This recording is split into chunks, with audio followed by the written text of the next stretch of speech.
Hey everybody, happy Sunday.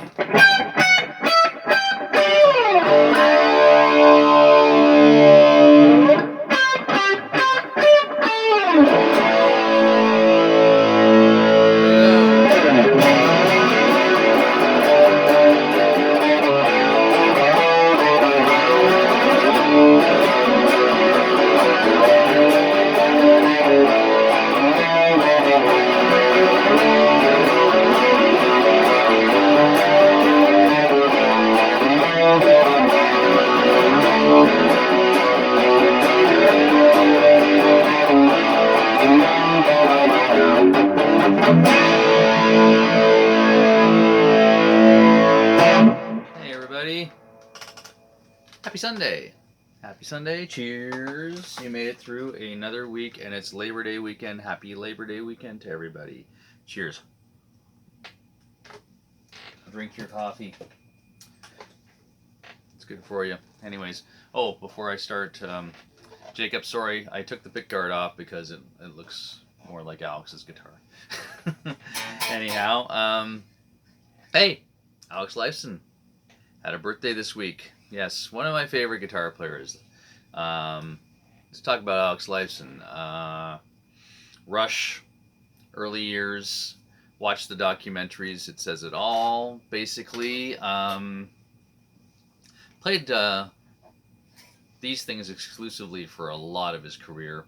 Went back to them. He had a 355 that was white that you see on the video. The first time I ever saw Rush, and I've told this story many times, but I'll tell it again because, it's my show.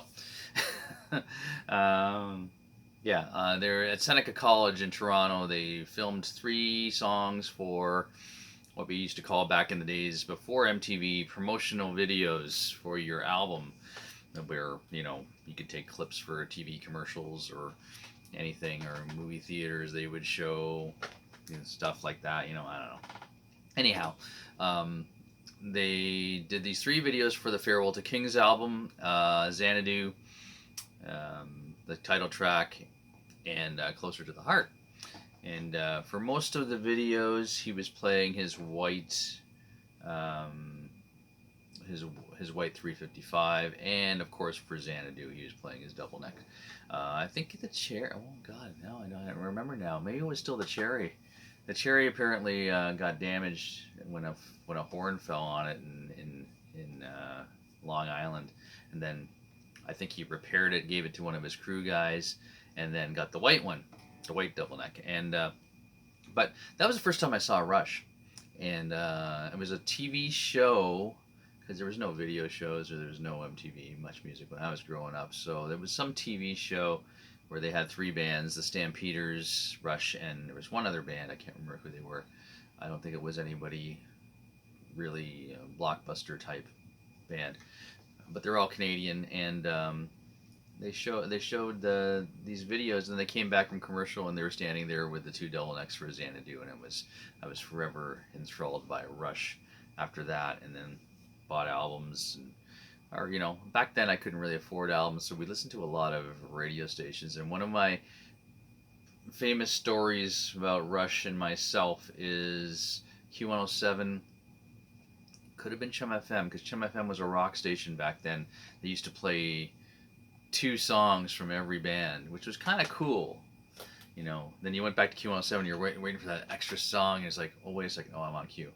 But yeah, back that time, there were rival radio stations, Chum FM and Q107. Chum FM was a great station. And one of them played rock, or Rush, I'm sorry. They both played rock. One of them played Rush A to Z one Saturday night. So I said, this is it. I don't have any albums. I'm going to learn all the Rush songs in one pass in one night. So they played Rush A to Z, so they started at A Farewell to Kings and ended with, close to Xanadu near the end. But yeah, I sat there and tried in every pass. Some of the songs, like the first album stuff, was pretty easy to get. Cygnus, not so easy. I can't remember what era it was. It was around moving pictures era, so try my best. But I think I learned a good chunk of them in one pass. Plugged my guitar in and went, and it was really a really great moment. And I just remember it like it was yesterday. Especially when we got to La Villa Strangiato. I was like, are they at L yet? Because La Villa and Xanadu are my two favorite songs by Rush. But yeah, so Alex was one of my favorite guitar players at that point.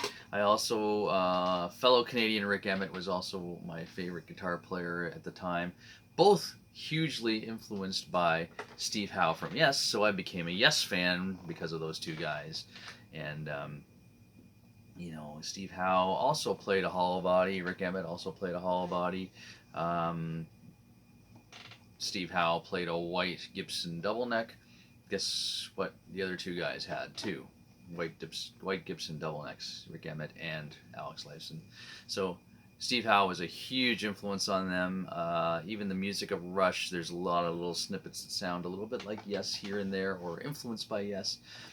Triumph here and there, yes, but Triumph was more of a straight ahead rock band, stayed on that level. But their playing for both those guys, Rick Emmett and Alex Lifeson, was very, very much tailored around the Steve Howe world. Steve Howe was a huge, huge influence of the 70s rock guitar players.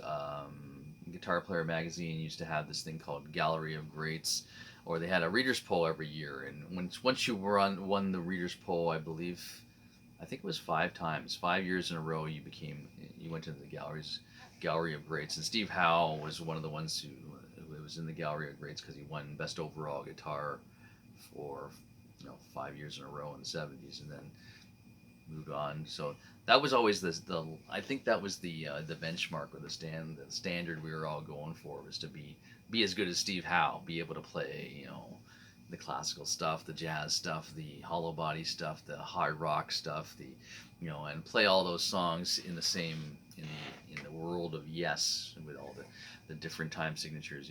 Friends of mine went to see Yes and Deep Purple last weekend. Thank you for everybody, mostly Brad and Heavy Metal Mark for posting some videos, because I couldn't go. I originally had a gig booked that Sunday, and I subsequently left that band, so I didn't have a booking. But at that point in time, Jacob and I were a little, we're like, nah, we're not gonna spend the extra money on tickets because tickets are expensive. But yeah, great. It looks like a great show. Yes, in Yes form, I believe they only played about 6 or 7 songs, but played for over an hour. So that's kind of funny if you do the math on that. But Alex Lifeson and Rush was the one band that evolved. If you listen to the first album and listen to Clockwork Angels, the last album, completely worlds apart, and then you can see the succession. When they did the R40 final tour, it was amazing that Rush, I thought that, Rush is the only band that can start at their most current album and then just walk backwards in time to their first album and have an incredible show. And what other band can do that? The Beatles were around, they couldn't do that because they'd have to play, Hey Jude first, and or near the beginning, and then go backwards back to their their Germany days. It really wouldn't work because you want to hear those biggest songs last, But Rush, it didn't matter. All their songs were big. If you're a Rush fan, every song was a huge song. They didn't have hit singles that were blockbusters. For those hit single people, were the only one. There's people that are just hit singles peoples that go to concerts. They'll sit there like they're watching TV for the whole show, and they'll stand up for that one song that was amazing, and that's okay. It gets more people out to concerts and tickets, but I've gone to shows where I've known every song. We saw Mr. Big, their final tour earlier this summer, and God, I knew every song.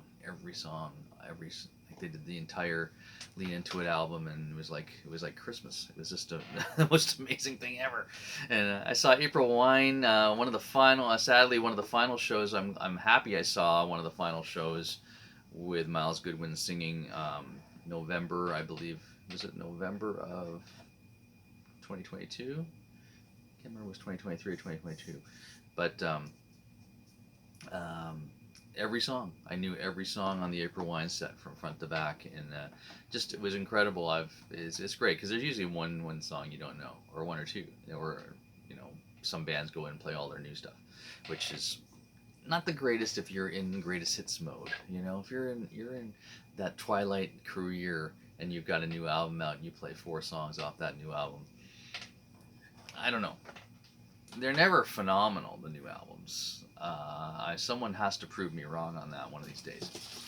But yeah, some bands do that.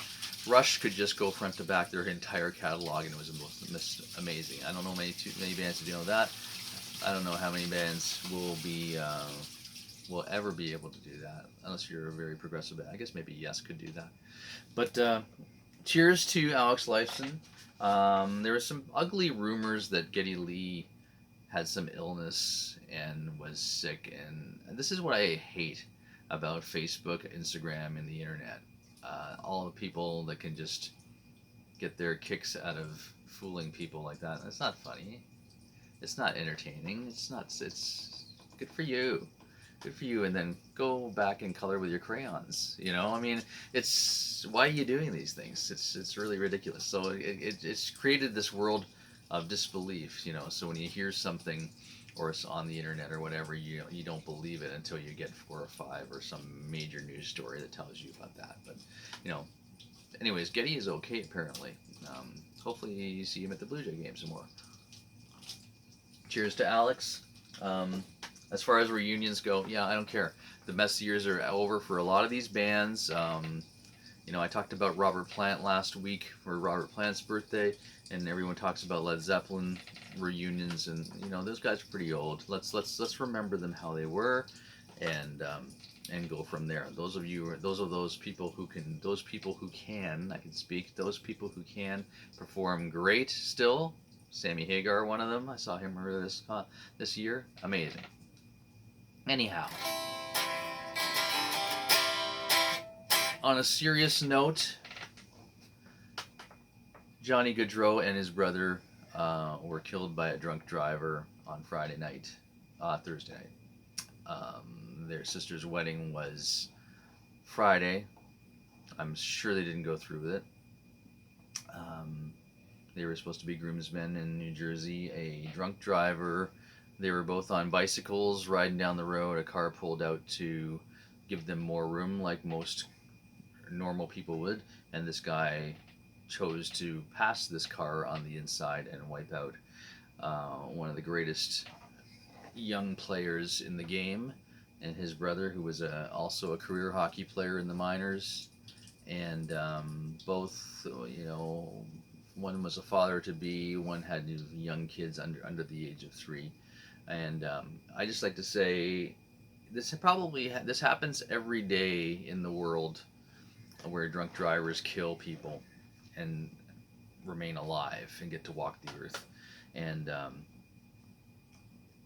if anybody is drinking and driving, or does this type of thing, or goes after work on a Thursday night and has 6 or 7 beers and decides to go home because they have to work the next morning, first of all, have some responsibility for getting behind the wheel. Second of all, if you're with this person, you need to wrestle them down and get their keys out and stop killing innocent people.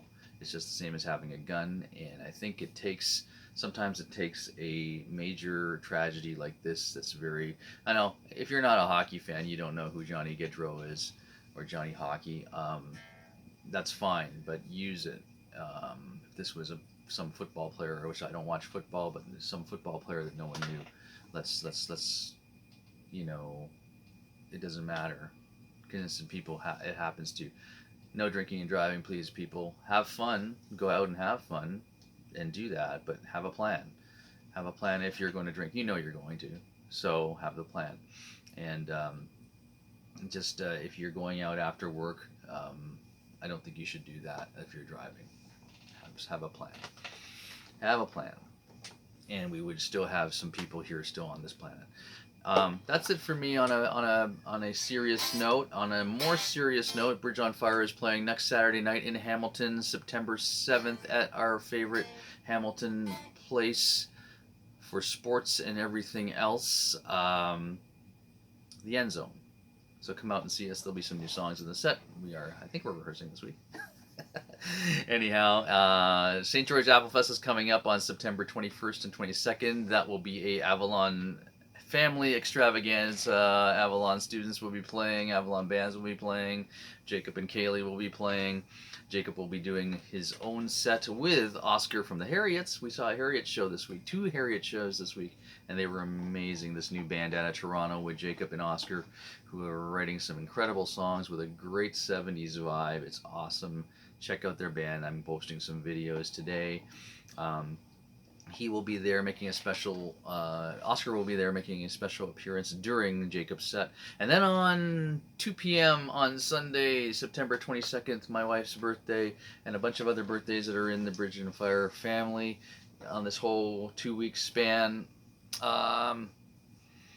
Bridge on Fire will be playing at the St. George Apple Fest at 2 p.m. Killer set. Come see us if you're in the area, Hamilton or St. George, Brantford, Ontario. We have more gigs coming up in October. Lots more stuff coming up. Anyways, have a good one. Enjoy your Labor Day weekend. Summer is not over. The weather is still, it's over. What am I saying? It's over. See you later. Bye-bye.